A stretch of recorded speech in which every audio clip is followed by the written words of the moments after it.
In the small village of Mvezo, along the Mabashe River in South Africa, a child was born in 1918 who would one day change the course of history, Nelson Mandela. His name, Rolihlahla, means pulling the branch of a tree, or more loosely, troublemaker. Mandela was born into the Thembu royal family, part of the Xhosa-speaking people. His father, Godla Henry Mpakenyizwa, was a local chief and counselor to the Thembu king, while his mother, Nosekeni Fani, was deeply spiritual and gentle, grounding young Nelson with values of humility and respect. Although born into tribal nobility, Mandela's childhood was far from luxurious. He tended cattle, played in the rolling hills, and listened to elders' stories around evening fires, tales of heroism, justice, and African unity that would shape his imagination. From an early age, he absorbed the African concept of Ubuntu, the belief that a person is a person through other people. It became a guiding principle throughout his life, that true strength lies not in domination, but in shared humanity. This rural communal world of Mvezo and Qunu formed the roots of Mandela's character, pride in his heritage, a deep sense of justice, and the quiet courage that would define his destiny. After his father's death, young Mandela was taken in by Chief Jongintaba Dalindyebo, the regent of the Thembu people, who promised to raise him as his own. This move changed everything. It brought Mandela from the rural simplicity of Qunu to the royal court of Mkezweni, where he was exposed to leadership, politics, and tradition at a deeper level. There, he observed how decisions were made through discussion, respect, and collective wisdom, lessons that would influence his later democratic ideals. He learned that true leadership meant listening before acting. Mandela attended mission schools where Christian values mixed with colonial education. Teachers gave him the English name Nelson, a symbol of the colonial world's reach into his life. Yet within him, the spirit of Rolihlahla, the troublemaker, remained alive. His path led him to Fort Hare University, one of the few higher institutions for Black South Africans. It was here that Mandela's worldview began to expand. Surrounded by brilliant, ambitious young Africans, he encountered the first sparks of nationalism, equality, and resistance. When students protested against university policies, Mandela joined them, an act of defiance that led to his expulsion. But that moment was crucial. It was the first time he stood up against authority for what he believed was right. From the green hills of Qunu to the halls of Fort Hare, Mandela's dream evolved, no longer just personal success, but freedom for his people. The seeds of revolution had been planted. After leaving Fort Hare, Nelson Mandela's life took a dramatic turn. To avoid an arranged marriage planned by the regent, he ran away to Johannesburg, the bustling heart of South Africa's economy, a city divided by race, wealth, and opportunity. Arriving with almost nothing, Mandela took up humble jobs, first as a mine security guard, then as a clerk in a law firm run by liberal whites. It was there, for the first time, he came face to face with the harsh machinery of apartheid. Passed laws, segregated buses, and neighborhoods designed to keep Black South Africans in submission. Johannesburg was an awakening. The city's glaring contrasts, gold mines owned by a few and shantytowns filled with thousands, revealed the deep injustice that ruled the land. Mandela began reading voraciously, books on politics, philosophy, and law, seeking to understand the world that had trapped his people. He met Walter Sisulu, a real estate agent and activist, who became a lifelong friend and mentor. Sisulu, introduced him to influential figures like Oliver Tambo and Anton Lembede, men who spoke passionately about African self-determination and dignity. Through these connections, Mandela's purpose crystallized. He saw that the law could be both a tool of oppression and a weapon for liberation, depending on who wielded it. He decided to study law, determined to defend those without a voice. Johannesburg was not just a city of labor and survival. It was where Nelson Mandela was reborn, where the young man from Qunu began his transformation into a revolutionary leader. In 1943, Nelson Mandela took the decisive step that would define his life. He joined the African National Congress, the ANC. The ANC, at that time, was a decades-old organization seeking justice through petitions and peaceful appeals to the government. But the young Mandela, along with his generation, believed that the time for polite requests was over. Alongside visionary leaders like Walter Sisulu, Oliver Tambo, and Anton Lembede, Mandela helped found the ANC Youth League, a movement built on energy, pride, and determination.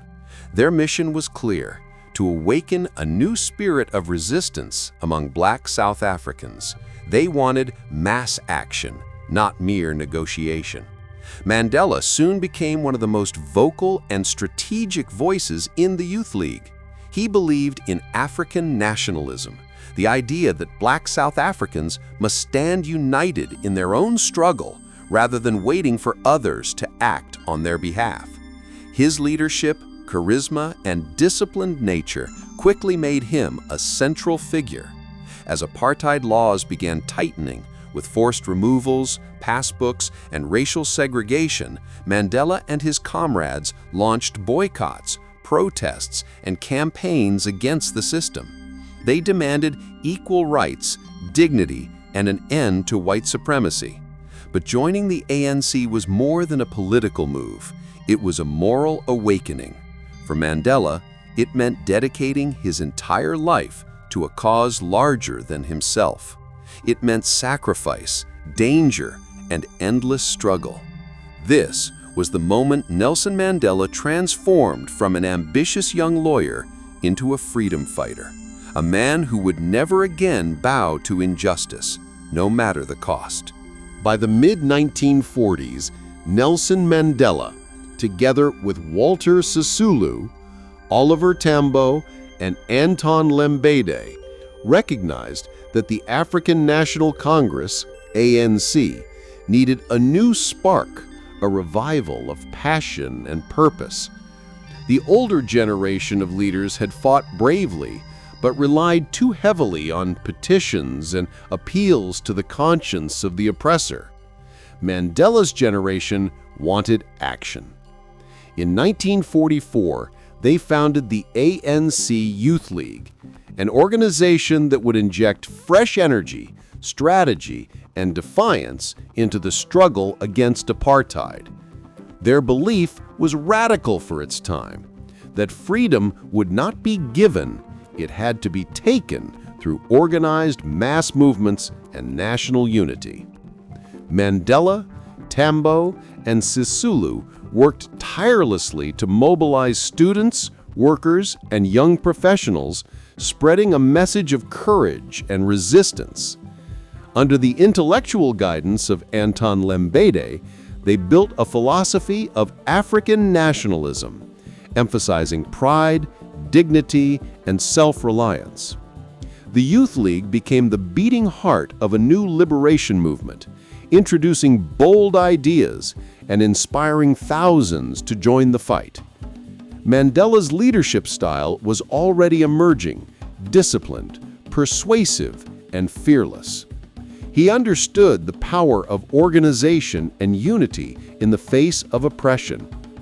Their activism soon transformed the ANC from a cautious, elite-driven body into a mass movement of the people.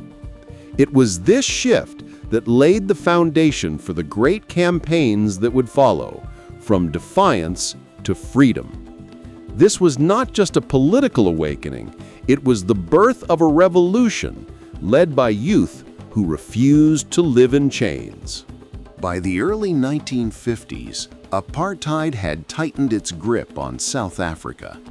The government enforced harsh racial laws that controlled every aspect of life, where people could live, travel, work, or even sit. But Nelson Mandela and his allies in the ANC Youth League believed it was time to challenge oppression openly and fearlessly. In 1952, they launched the Defiance Campaign, the first large-scale coordinated act of peaceful resistance against apartheid. Inspired by Mahatma Gandhi's principles of nonviolent protest, Mandela helped organize volunteers to intentionally break unjust laws, entering whites-only areas, refusing to carry passbooks, and defying curfews. The campaign spread rapidly across the country, from Johannesburg to Port Elizabeth, mobilizing thousands of ordinary citizens who had never before dared to resist. Men and women, black and Indian, rich and poor, all united under a single cause: dignity and equality. Mandela, serving as national volunteer-in-chief, traveled constantly, giving speeches that ignited courage in the hearts of the oppressed. His leadership made him one of the most visible symbols of defiance in South Africa. The government responded with arrests, intimidation, and violence, but the movement could not be silenced. Though the campaign did not immediately end apartheid, it marked a turning point. It showed that organized, nonviolent resistance could shake the foundations of injustice. It also transformed Mandela from a local activist into a national leader, ready to bear the full weight of the struggle ahead. This was the moment South Africa realized that freedom would no longer wait quietly. By 1963, Nelson Mandela's path had taken a dramatic turn. After years of peaceful protest met with violence and repression, he and his comrades in the African National Congress, ANC, decided that words alone were no longer enough.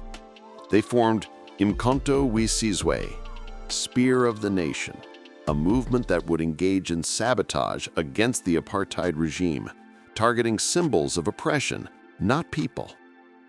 But the South African government was watching. In July 1963, police raided Lily's Leaf Farm in Rivonia, near Johannesburg, a secret ANC hideout. They discovered documents outlining plans for sabotage, foreign contacts, and revolutionary strategy. Mandela, already imprisoned, was soon charged alongside other leaders with sabotage and conspiracy to overthrow the state. The Rivonia Trial began in 1964 and quickly became one of the most famous trials in modern history. Facing a possible death sentence, Mandela stood before the court and delivered a speech that would echo across time. He declared, "I have cherished the ideal of a democratic and free society in which all persons live together in harmony and with equal opportunities. It is an ideal which I hope to live for and to achieve. But if needs be, it is an ideal for which I am prepared to die." The courtroom fell silent. Even the judges were shaken by his calm defiance. In June 1964, Mandela and 7 others were sentenced, not to death, but to life imprisonment. They were sent to Robben Island, a remote, wind-swept prison where Mandela would spend the next 18 years of his life. Though the government tried to silence him, Mandela's courage during the Rivonia Trial transformed him into a global symbol of resistance. The world saw a man willing to die for justice, not out of hatred, but out of an unbreakable belief in human dignity. It was here that Nelson Mandela became immortal, not in power, but in principle. April 20, 1964, Pretoria. The courtroom is silent. The accused stands, tall, composed, unbroken. Nelson Mandela, dressed in a simple suit, begins to speak. For nearly 4 hours, he delivers one of the greatest speeches in human history. This is not a plea for mercy. It is a statement of purpose, a declaration of what he stands for and what he is willing to give his life for. Mandela tells the court that he has fought against white domination, and he has fought against black domination. He speaks not for revenge, but for justice, equality, and human dignity. His words pierce through fear and oppression.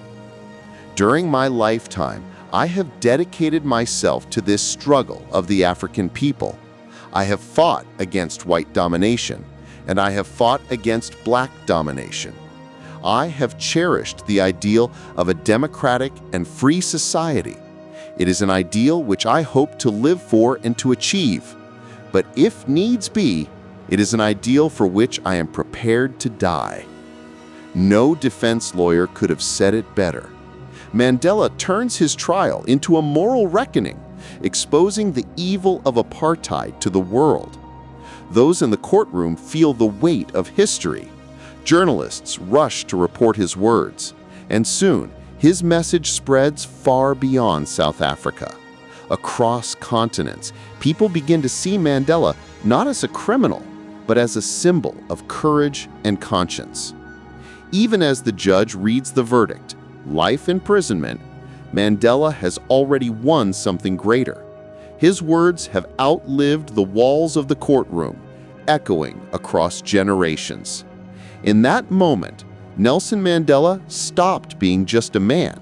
He became a voice for the voiceless, a light that no prison could extinguish. The boat ride to Robben Island was short, but for Nelson Mandela, it marked the beginning of a lifetime. In 1964, he stepped off the ferry into a world of cold winds, stone walls, and silence. The prison was built to break men. Mandela and his comrades were given thin uniforms, forced into hard labor in a limestone quarry, and fed meager rations. They slept on mats on the floor, their eyes stinging from dust and reflected sunlight that scarred their vision permanently. Letters were censored, visits were rare, and hope was a dangerous thing. But Mandela refused to let the walls define him. He transformed Robben Island into a university, the University of Robben Island, they called it. Prisoners studied, debated, and taught one another politics, history, and philosophy.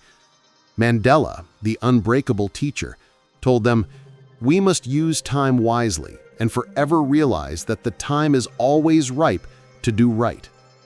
Even the guards, once cruel and mocking, began to respect him. He treated them with dignity, never hatred. Slowly he changed hearts, both inside and beyond the prison. Every day of those 27 years, Mandela sharpened his patience and discipline. He became quieter, wiser, stronger, his will like iron. He learned that freedom was not only the absence of chains, but mastery over one's own spirit. When asked how he survived so long, he later said, "I learned that courage was not the absence of fear, but the triumph over it."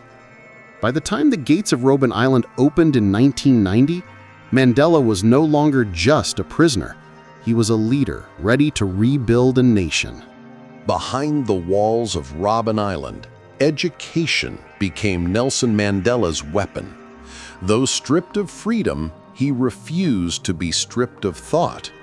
He turned confinement into a school of wisdom, patience, and leadership. Each day, between hard labor in the quarry and harsh discipline from guards, Mandela and his fellow inmates debated history, law, and philosophy. They read smuggled books, studied political systems, and shared lessons with one another. He once said, "Education is the most powerful weapon which you can use to change the world." Mandela lived that truth even in chains. The prisoners called it the University of Robben Island. Each man became both a student and a teacher. They learned negotiation, unity, and how to lead with reason, not rage. Mandela often reminded them that their captors were not enemies to be destroyed, but humans to be understood. His calm and intellect transformed even the guards, who began to see in him a man of immense dignity and restraint. Through study, reflection, and conversation, Mandela prepared himself and others for the South Africa they would one day help rebuild.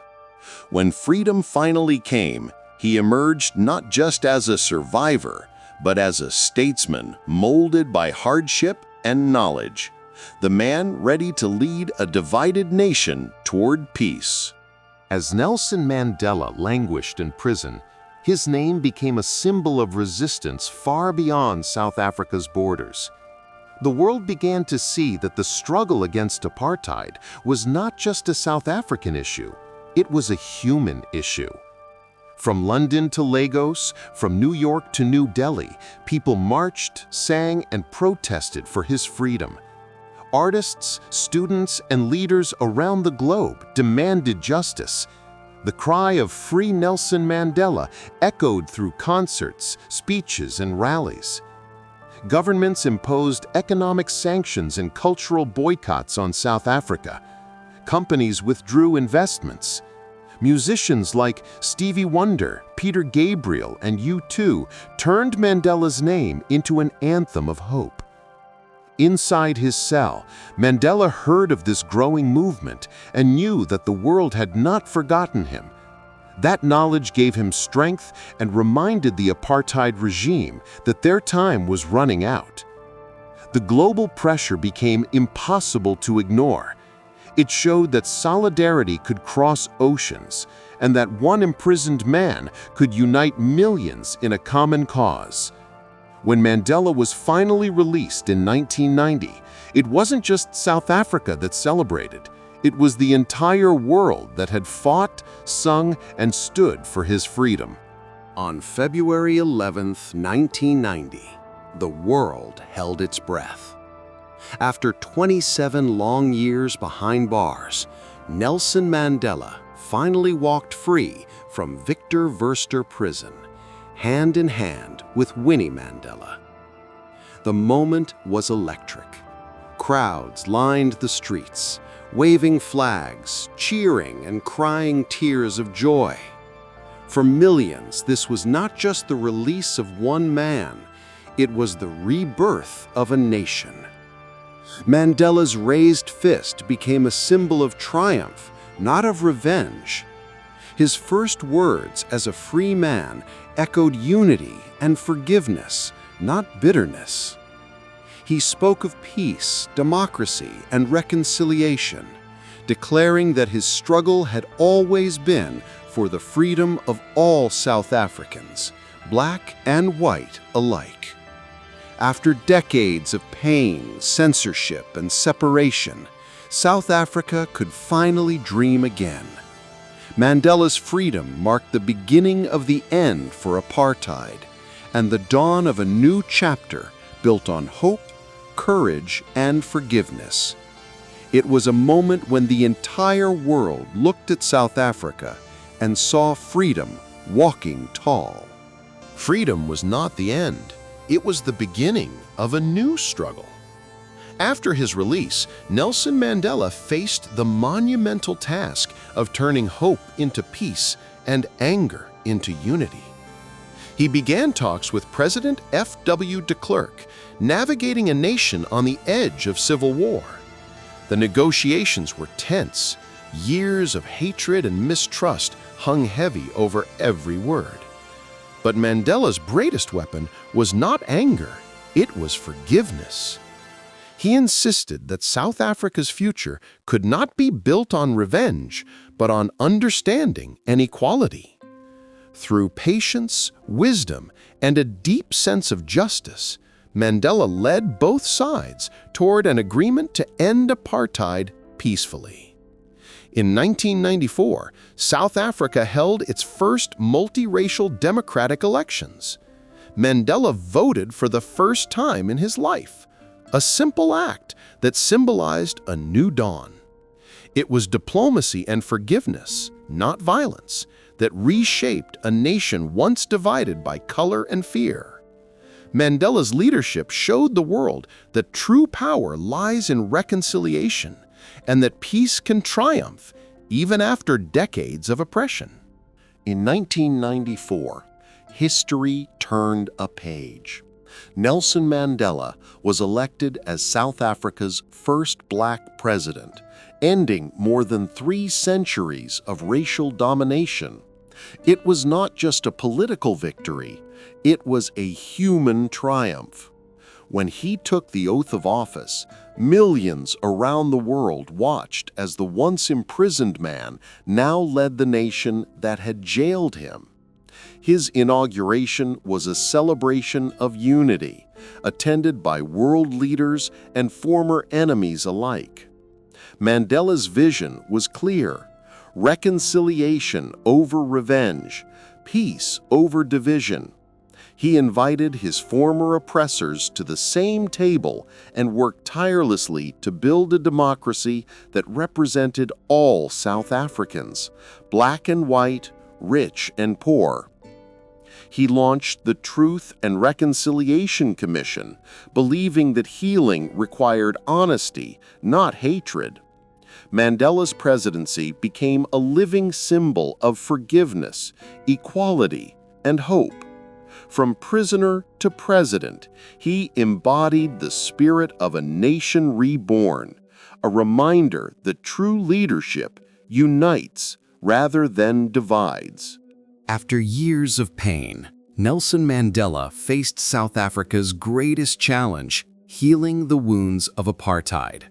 Instead of seeking revenge, he chose reconciliation. In 1995, he established the Truth and Reconciliation Commission, or TRC, led by Archbishop Desmond Tutu. Its purpose was not punishment, but truth, to give victims a voice and perpetrators a chance to confess their crimes publicly. It was a bold experiment in justice, forgiveness through truth. The hearings revealed heartbreaking stories of torture, killings, and loss. But through those tears, a new understanding emerged. Acknowledgement was the first step toward healing. Mandela believed that a nation could not move forward without confronting its past.